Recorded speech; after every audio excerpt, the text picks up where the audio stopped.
Hello, Year 4 at Our Lady and St Brennan's Primary School in Bradford, and hello to your teacher, Mrs Barker. Thank you very much for, first of all, reading my book, The Boy Who Bite the World.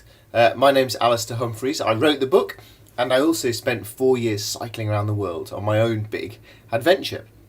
So you've sent me some questions and I'm delighted to answer them for you. Thank you very much indeed for writing to me. Amelia says, what was your favourite continent that you visited? So I cycled across Europe, Africa, South America, North America and Asia.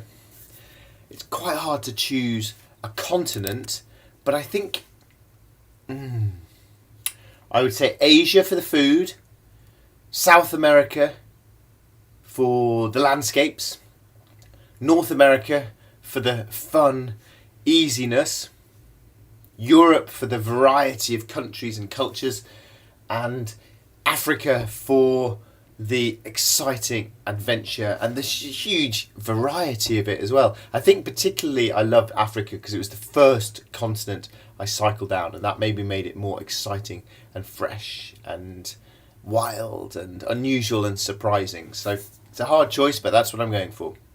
Carolina, what was your favourite food in France? Ooh, very specific question. Well, as you'll know from the book, I ate a lot of banana sandwiches. What I love in France is that even small villages have their own bakery, boulangerie. And so that means that pretty much any village in France, you can pop in as easy as you would into a newsagent in England. You pop in and you get fresh, homemade, delicious, warm bread. Oh, that is just brilliant. I love that. So, not very fancy, but very simple and very delicious. Olivia, did you have any days or nights with no food at all?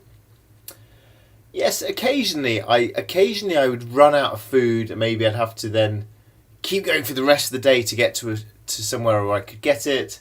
I quite often was nearly running out, and I just had to eat whatever random things I had left. So, for example, I had to eat spaghetti and sugar for a couple of days, which actually was quite nice.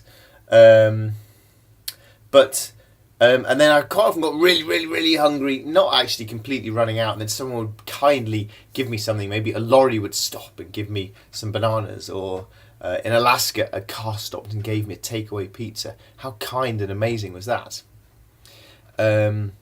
Ollie, what type of animals did you see?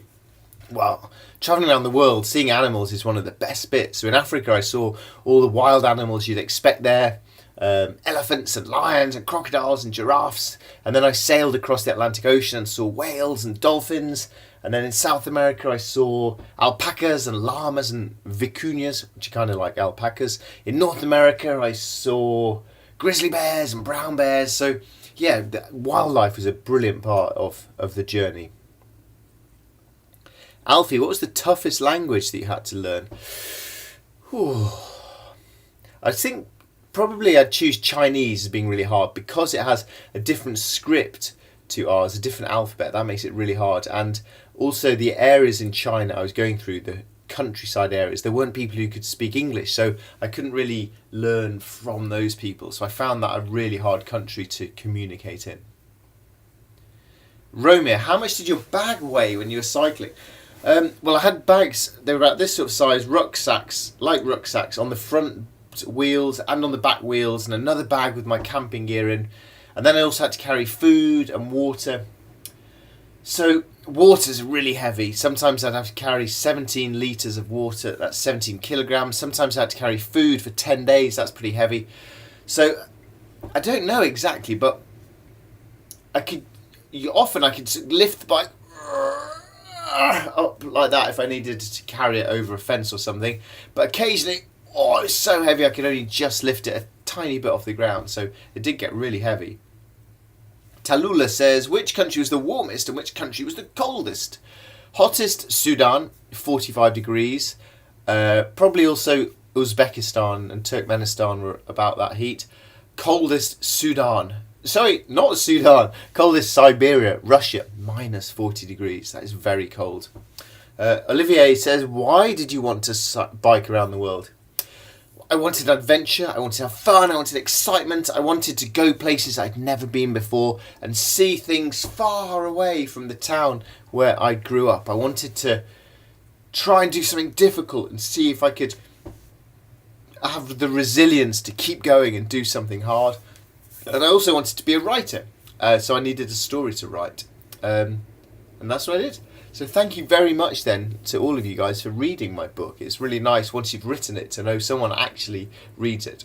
So thank you for reading my story and good luck with all of your own adventures. Bye bye.